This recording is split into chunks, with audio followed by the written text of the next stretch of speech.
नमस्कार, अभिवादन स्वीकार कीजिए। आप देख रहे हैं क्रिटिविजन न्यूज का एक्सप्लेनर और आपके साथ मैं हूं शबाब। बसपा जो इस बार बिहार चुनाव में किंग मेकर की भूमिका में है, बसपा जो इस बार बिहार चुनाव में डार्क हॉर्स बताई जा रही है, बसपा जो इस बार विधानसभा के चुनावों में महागठबंधन और एनडीए के बाद तीसरा सबसे बड़ा विकल्प, तीसरा सबसे बड़ा भरोसे का माध्यम बताई जा रही है, उस बसपा में भी बिहार में कई जयचंद हैं, कई गद्दार हैं। यह बात मैं आपको इसलिए कह रहा हूं कि एक तरफ बसपा सुप्रीमो मायावती पूरा जोर बिहार में लगा रही हैं। इस बार 15 सीटों पर बड़ी कर्री लड़ाई है। आकाश आनंद से लेकर रामजी गौतम तक एड़ी चोटी का जोर लगाए हुए हैं। प्रत्याशी जीत सके इसके लिए मायावती लखनऊ से चलकर बिहार में जनसभा कर रही हैं। वो चाहती हैं कि उनके प्रत्याशी विधानसभा तक पहुंचे। आकाश आनंद भी लगातार बैक टू बैक जनसभाएं कर रहे हैं, लोगों से मिल रहे हैं। रामजी गौतम एड़ी चोटी का जोर लगाकर बेहतर प्रत्याशियों को टिकट दिलाए हैं और उनसे चुनाव लड़वा रहे हैं। लेकिन बावजूद इसके थोड़ी सी लालच, थोड़ा सा डर बिहार में बसपा के गद्दारों को पैदा कर रहा है। मामला मुंगेर के तारापुर विधानसभा सीट का है। तारापुर विधानसभा सीट बड़ी रोचक है, बड़ी हाई प्रोफाइल है।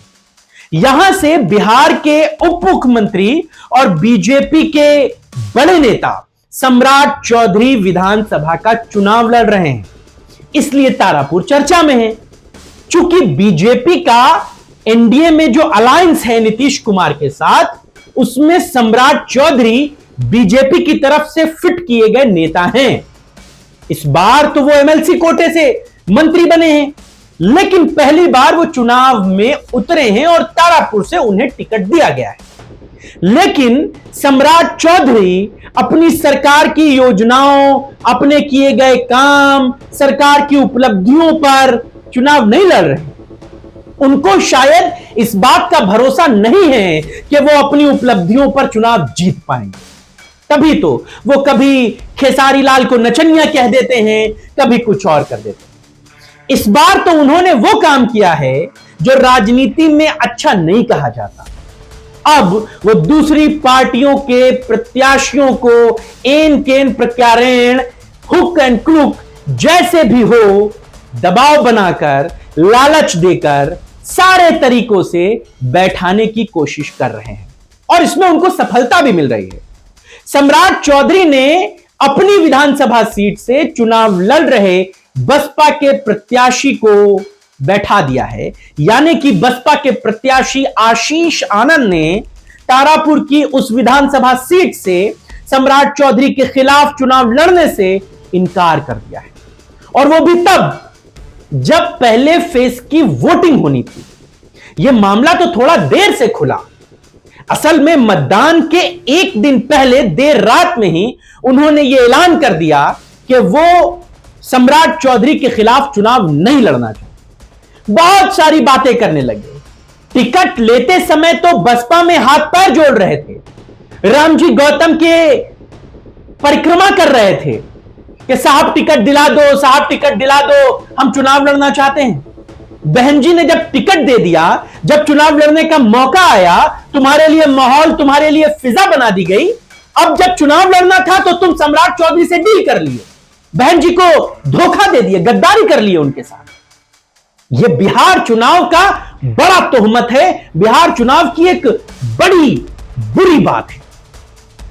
अरे आशीष आनंद को अगर चुनाव नहीं लड़ना था, पहले ही नहीं लड़ते। सम्राट चौधरी अगर आपके खिलाफ इतने बड़े प्रत्याशी थे तो काहे ताल ठोकने चले गए? किस डॉक्टर ने कह दिया था चुनाव लड़ लो? ना लड़ते।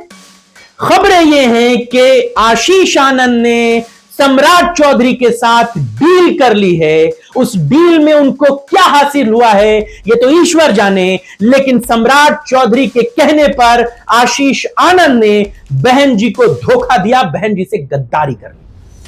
अब आप कुछ भी कहिए कि आशीष आनंद को टिकट किसने दिलाया, आशीष आनंद क्यों चुनाव में उतरे, इनका होमवर्क क्यों नहीं हुआ, ये सारी चीजें बात। लेकिन बहुजन समाज पार्टी को इस बार के चुनाव में भी एक बड़ा धोखा मिला है। याद कीजिए पिछली बार का चुनाव, चैनपुर विधानसभा सीट से जमा खान को टिकट मिला, चुनाव लड़े, मायावती ने मजबूती से चुनाव लड़ाया, नतीजा क्या हुआ, जदयू में शामिल हो गए, जाकर मंत्री बन गए, वहां पर डील हो गई थी उनकी। और कुछ कमोबेश यही स्थिति इस बार भी बसपा के लिए बन रही है। एक तरफ तो बसपा पर तोहमत लगती है बीजेपी के बी टीम होने की, मायावती उस बी टीम के टैग से बाहर निकलने की कोशिशों में है। लेकिन ऐसे गद्दार जब सैनिक मिल जाए तो कोई सेनापति कर भी क्या सकता है, ये दूसरे पाले में जाकर खड़ा हो जाएंगे। खड़े हो गए, अपनी पार्टी के खिलाफ जो है अब दुनिया की बातें कर रहे हैं, सम्राट चौधरी को देवता बता रहे हैं, और बीजेपी और एनडीए के किए गए काम में इतना विकास उन्हें दिख रहा है कि उनकी आंखें बंद हो गई। और यही आशीष आनंद जब चुनाव लड़ने जा रहे थे तब क्या क्या नहीं कह रहे थे कि साहब जीत जाऊंगा, ये कर दूंगा, वो कर दूंगा, आप टिकट दिला दो। बस टिकट मिल गया तो अब दूसरी पार्टी में जाकर बैठ गए, सम्राट चौधरी की गोद में जाकर बैठ गए। बहन जी को ऐसे धोखेबाजों से सावधान रहने की जरूरत है। इस बार बसपा ने यह काम जो किया है, दूसरी पार्टी से आए हुए नेताओं को जो टिकट दिया है, यह बहुत फायदे का सौदा साबित नहीं होने वाला है, क्योंकि यही लोग गद्दारी करते हैं। अगर जो आपकी पार्टी का आदमी है, जो आपके कैडर का आदमी है, वो तो फिर भी एक बार आपके लिए सोचेगा, लेकिन ये बाहर से आए हुए लोग एक बार नहीं सोचेंगे। आशीष आनंद ने वो काम किया है जो राजनीति में दगाबाजी कहलाता है, धोखेबाजी कहलाता है, गद्दारी कहलाता है। और यह भी उस दिन हुआ जब मायावती बिहार में थी, फर्स्ट फेज की जब वोटिंग हो रही थी, उससे ठीक एक दिन पहले रात में बिल्कुल इस मामले की जानकारी दी गई कि मैं आशीष आनंद ऐसा ऐसा करता हूं और सम्राट चौधरी के खिलाफ मैं अपना पर्चा वापस लेता हूं। यह बड़ी शर्मनाक और बड़ी दुखद बात है, मायावती के लिए भी, बसपा के लिए भी, और तमाम आप बहुजन समाज पार्टी के चाहने वालों के लिए। मायावती जिस तैयारी के साथ इस बार चुनाव लड़ रही हैं, एक तरफ ओवैसी जैसी पार्टी के लोग, एमआईएम जैसे लोग बसपा को समर्थन दे रहे हैं, उनका फ्लो देखकर, उनका भाव देखकर, मायावती की उपस्थिति को देखकर 3-3 सीटों पर ओवैसी जो है वो समर्थन दे रहे हैं बिना शर्त के। क्यों दे रहे हैं? वो देख रहे हैं ना कि मायावती का फ्लो क्या है। और दूसरी तरफ आशीष आनंद जैसे गद्दार बहन जी की पीठ में छुरा घोंप रहे हैं, ऐन चुनावों से पहले जाकर बीजेपी की गोद में बैठ जा रहे हैं, कह रहे मैं चुनाव नहीं लड़ूंगा। अब उनको सम्राट चौधरी में सब कुछ नजर आ रहा है। ऐसे लोगों का इलाज बहुत जरूरी है और सावधान रहना भी बहुत जरूरी है। मायावती, बहुजन समाज पार्टी ऐसे लोगों को कैसे चिन्हित करेंगी, यह तो आने वाला वक्त बताएगा। लेकिन बिहार चुनाव में यह एक परिपाटी बन गई है कि छोटे दलों से टिकट मिलता है, प्रत्याशी चुनाव लड़ते हैं, या तो वो दूसरी पार्टी से डील कर लेते हैं या फिर चुनाव के बाद उधर चले जाते हैं। और सिर्फ आशीष आनंद नहीं, वीआईपी के उम्मीदवार ने भी सम्राट चौधरी से डील कर ली। यही प्रत्याशी जब टिकट नहीं मिलता है तब दो आंसू रोते हैं, नेताओं से, पार्टियों से जाकर हाथ जोड़कर बैठे रहते हैं। आप कह दीजिए 4 घंटा यहां से हिलना नहीं, वो 4 घंटा हिलेंगे नहीं। और जब टिकट मिल जाता है तब सबसे बड़े नेता बन जाते हैं। वीआईपी के उम्मीदवार ने भी सम्राट चौधरी से डील कर ली और उनके सामने नमस्ते कर लिया, हाथ जोड़ लिए, चुनाव लड़ने से ऐलान कर दिया। यही काम आशीष आनंद ने भी किया। सम्राट चौधरी होंगे उप मुख्यमंत्री, और अगर इतने बड़े उप मुख्यमंत्री, इतने बड़े नेता हैं, तो ये सब तोड़ जोड़ की राजनीति क्यों कर रहे हैं?